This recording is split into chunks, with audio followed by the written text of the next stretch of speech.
தமிழ்நாட்டில் 10 மாவட்ட மண்டல கீழடுக்குகளில் காற்றின் திசை மாறுபாடு, குமரிக்கடல் மற்றும் அதனை ஒட்டிய பகுதிகளில் வளிமண்டல கீழடுக்கு சுழற்சி ஆகியவற்றால் தமிழ்நாட்டின் ஒரு சில இடங்களிலும் புதுச்சேரி மற்றும் காரைக்கால் பகுதிகளிலும் இன்று பலத்த காற்றுடன் கூடிய இடி மின்னலுடன் லேசானது முதல் மிதமான மழை பெய்யும் என்று வானிலை ஆய்வு மையம் எச்சரித்துள்ளது. குறிப்பாக கோயம்புத்தூர் மலைப்பகுதிகள், நீலகிரி, தேனி, திண்டுக்கல், தென்காசி, விருதுநகர், ராமநாதபுரம், தூத்துக்குடி, திருநெல்வேலி மற்றும் கன்னியாகுமரி ஆகிய மாவட்டங்களில் கனமழை பெய்ய வாய்ப்பிருப்பதாகவும் கூறப்பட்டுள்ளது. இதேபோன்று நாளையும் தமிழ்நாட்டின் ஒரு சில இடங்களிலும் புதுச்சேரி மற்றும் காரைக்காலில் இடி மின்னலுடன் கூடிய லேசானது முதல் மிதமான மழை பெய்யக்கூடும் என்றும் வானிலை ஆய்வு மையம் தெரிவித்துள்ளது.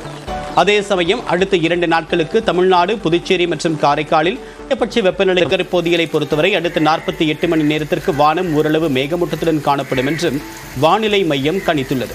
அதே சமயம் வெப்பநிலை பொறுத்தவரை அதிகபட்சமாக 35 முதல் 36 டிகிரி செல்சியஸ் வரை பதிவாக வாய்ப்பு இருப்பதாகவும் சென்னை வானிலை ஆய்வு மையம் தெரிவித்துள்ளது. நாளையும் அதிகபட்சமாக 55 கிலோமீட்டர் வேகத்தில் காற்று வீசக்கூடும் என்பதால் மீனவர்கள் அந்த பகுதிகளுக்கு செல்ல வேண்டாம் என்றும் அறிவுறுத்தப்பட்டுள்ளது.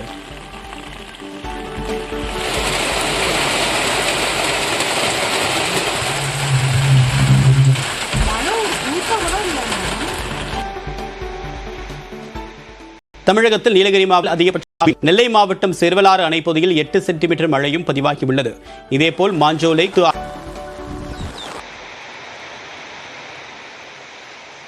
ஒட்டியில் பொதுமக்கள் என்று பல்வேறு தரப்பினர் அவதிக்குள்ளாகி வந்தனர். இந்நிலையில் நாகர்கோவில் நகர் பகுதியில் மற்றும் பார்வதிபுரம், தக்கலை உள்ளிட்ட பகுதிகளில் சாதாரணமா நம்ம கோடை காலத்துல வரக்கூடிய அந்த வெப்பசலனம் காரணமாக ஏற்படக்கூடிய மழை கிடையாது. அது காற்று வேறுபாடு காரணமா ஏற்படும். அந்த காற்று வேறுபாடு நிகழ்வு இன்னும் நமக்கு இந்த வருஷம் இன்னும் ஆரம்பிக்கல. இது கிழக்குல இருந்து வரக்கூடிய காற்றின் ஈரப்பதம் காரணமாக தான் மழை பெஞ்சிட்டு இருக்கு. அது இந்த 2 தினங்கள் இந்த சுழற்சி இலங்கை அருகே இருக்கிற வரைக்கும் நீடிக்கும்.